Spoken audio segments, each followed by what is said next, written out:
So in chapter 14 and 15 both, but mostly in chapter 15, we find some part writing issues that arise as the result of the fact that between the third and the seventh of a seventh chord, you have some type of fifth. Usually, it's actually a perfect fifth, but between the 7 diminished 7 and also the 5/7, it's a diminished fifth. Okay, it's a little bit easier to write when we have a diminished fifth to a perfect fifth, or a perfect fifth to a diminished fifth, than if we had both parallel fifths, which is all the other seventh chords, such as the 7 half diminished 7, 2/7, 1 major 7, all of them have a perfect fifth. Okay, so that presents some problems. And so we're looking for basically issues that arise as a result of that. And one of the first ones that they mention is that there can be issues with the 7 diminished 7.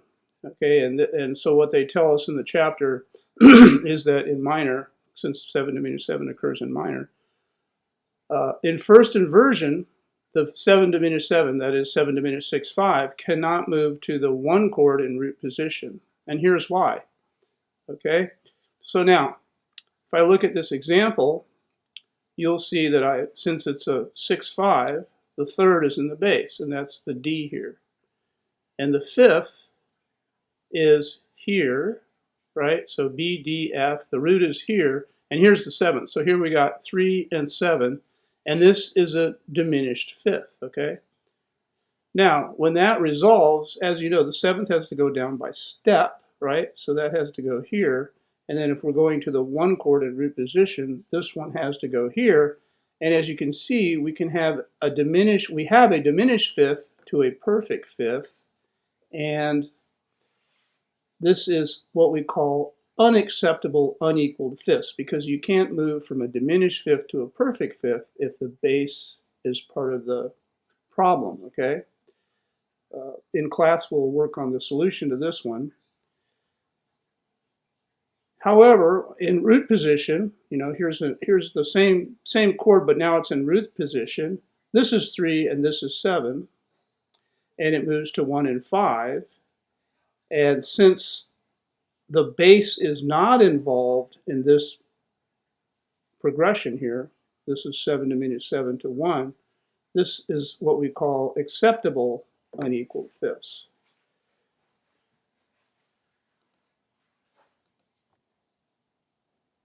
So we can see then that that's really, otherwise we can usually use 7 diminished 7 and move almost quite freely. However, here we have a 7 half diminished 7, okay, because we're in majors, so C sharp, E, G, B flat. And here again, here's the third and here's the seventh. Now this is a perfect fifth, okay?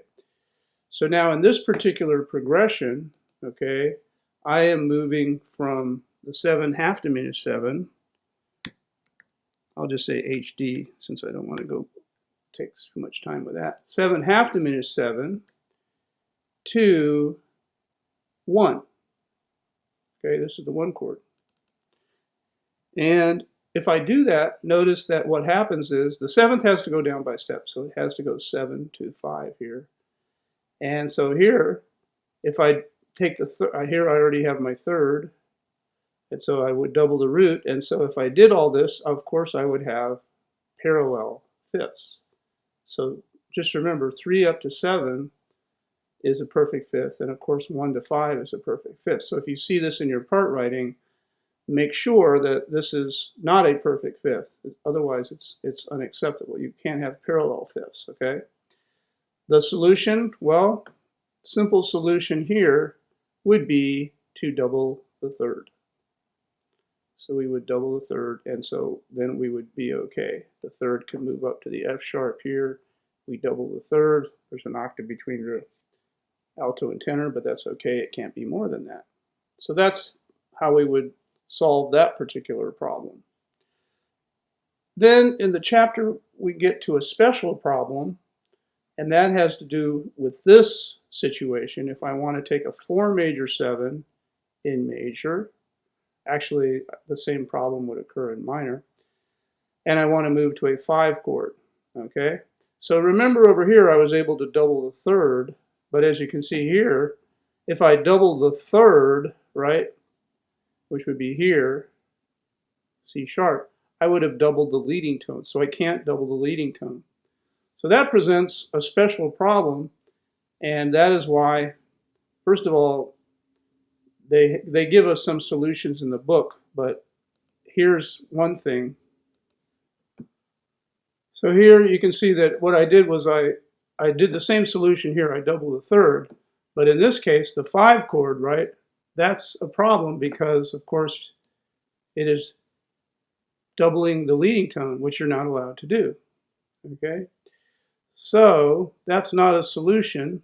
That creates another problem, right? So the only solution, and this is kind of interesting for us, that they suggest in the text that one thing you can do is, look at this, I've doubled the 5th, okay? I doubled the 5th.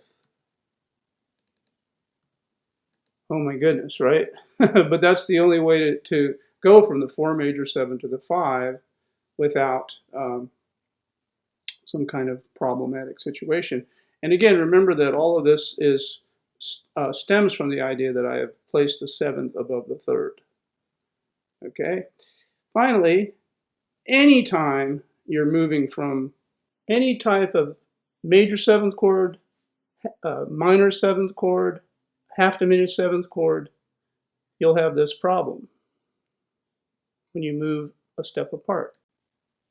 A triad or even a 7th chord in root position like this, both are in root position, we're going to have that same problem because you can see here, here's 3, that's the 3rd A, and this is the 7th E, so there's your perfect 5th, okay, that's the 1 major 7 chord, should write major 7 here. Okay, and I'm moving to the 2 chord, okay? So again, if you follow all the recipe, the 7th has to go down by step, and basically you double the root. Well, no, that's not going to work, right? So basically here again, we would have to we could double the 3rd. That's our one solution. Same thing here. If I go from 3/7, so again, I have a perfect 5th here. You can see it, right? C to G is a perfect 5th. This is the 3/7 chord. And if I move to 4, I'm moving again to F and B flat. And so that's parallel 5ths, right? Parallel 5ths are the bane to our existence in music theory common practice. Okay, so this is the danger of the 3/7. So I call it the 3/7 issue. And as you can see, it's kind of a universal problem for really doesn't matter which chord you're talking about. Now next we'll be kind of emphasizing the use of the circle of 5ths.